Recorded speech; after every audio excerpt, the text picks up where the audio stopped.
Look, before we get into the main discussion, right, which is simply titled Agent NHI, I'm going to take you through Mr. NHI's human identity in the hot seat, where I'm going to fire 10 machine speed questions on identity security, obviously with a bit of a bias towards non-human identities and agentic AI. So Eve, are you ready to be in the hot seat?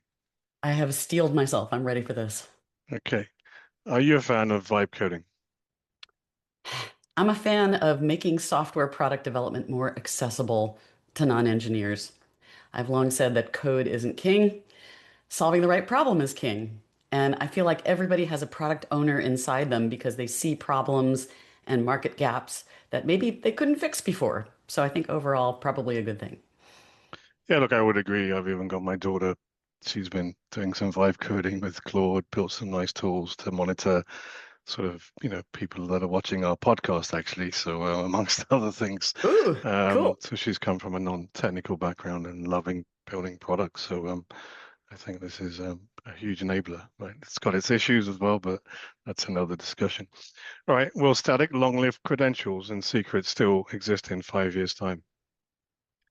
Yep. I mean, um, I, I was a skeptic about eliminating the password for a long time, and I think that we're making progress in mitigating those risks.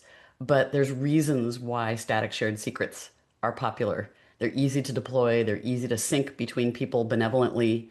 Um, there's places where they're probably the best option, and we can see how hard it is to uproot them um, because to come up with an alternative solution is so subtle. And passwords are not subtle. They're a sledgehammer. So yeah, I think they're gonna still exist. I think it was great, just recent announcements, right, from OpenAI and Anthropic around using workload identity federation. I think is a huge step forward rather than having to use API keys, which was a huge bugbear for me. But Yeah. yeah, I agree. It's will still be here and probably, in my lifetime, I'm sure, and yours probably. All right. Do you think organizations are taking NHI risks seriously enough? Yeah, so I have a new book called Mastering Digital Identity, not targeted to practitioners or even identity or security leaders, but to CEOs. And I have a section on NHI where I identify it as a trend. And I think it's graduated from a transparent, what I call a transparent, which is, a risk or an opportunity that we're looking right through and not seeing, to a real trend. And I think it's largely thanks to your good work. So thanks for that. Okay, well, that's nice to hear. But there's many that have been involved in this that we could name, many of them. Um, but yeah, Including thanks for Mache, that. I hear. Yeah, yeah. Yeah, we did a huge project together at Credit Suisse where I ran a huge NHI program for 4 years. So got some good background in that space. Okay, this is an interesting question. Is IM for AI more important than AI for IM? I love them both equally. Okay, first one to say that. All right, anything else you want to add on that? No, I'll just leave it there. Okay, They're completely different propositions and they both have massive opportunity. all right. Do you think the AI agent digital workforce is going to lead to mass unemployment? Ultimately, I think no.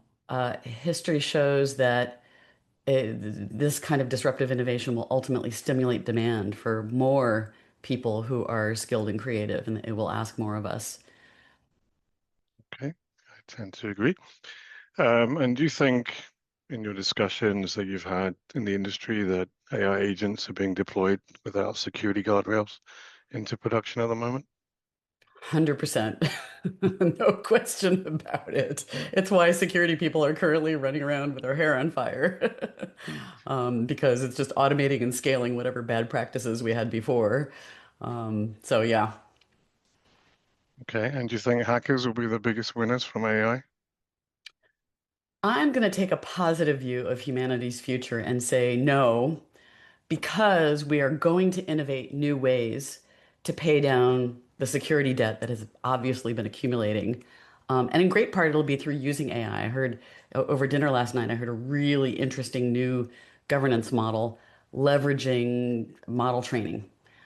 So I think there's just much more to come in terms of efficiencies and security protections and awareness. Okay. And do you think agents behave more like employees or software?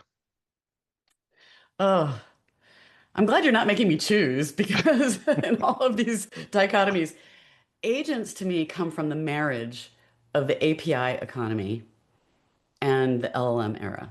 So their ability to act comes from software and from, endpoints and things we've known Wow. for a long time. I'm from the 2010s. Um, their actual actions come from human mimicry. So in different ways, they're both. I like making Venn diagrams, as may be obvious from my company name, Venn Yeah. Factory, and there's such an obvious one here, and I've started to see people replicate this kind of two-set Venn diagram precisely about this. Okay, that's actually a great answer. Do you think agentic AI identities need to be treated separately to kind of, I guess, uh, legacy or standard NHIs for static workloads? I mean, I do think so. I think they should be treated, if not entirely separately, then going beyond the traditional controls that you'd like to put, because their non-determinism introduces risks in a class that's outside standard security and identity. And I'll just give two examples. Um, I've called 2026 the year of intent. And, we had this big conversation that's still going on. And I think the question of intent is it's not equated to authorization. It's more akin to what we talk about in privacy, and particularly privacy regulation with purpose of use of data. So that's one analogy I'd make that's outside. And then the question of delegation. I love that the D word is so popular now. I've been working on it for, I don't know, 15 years. It's more akin to fiduciary duty that we see in law. So those are metaphors that I think should really be more than metaphors. They should guide us. Okay, and I'm sure we're going to touch on that a little bit more through the main discussion. And do you think regulators are moving fast enough to keep up with agentic AI? No way. Regulations can't be really anything but backwards looking. It takes quite a lot of extra effort to make them not be so. And their nature is usually to constrain progress and hamstringing us sometimes from massive improvements we need to make. The example I always give is in the US, there was a law regulating headlights on cars. And it basically outlawed what became a new innovation around, I think it was like xenon headlight bulbs, and that had the regulation had to be undone, even though that was like a much safer, longer lasting solution. So there you go. It's endemic in regulation making.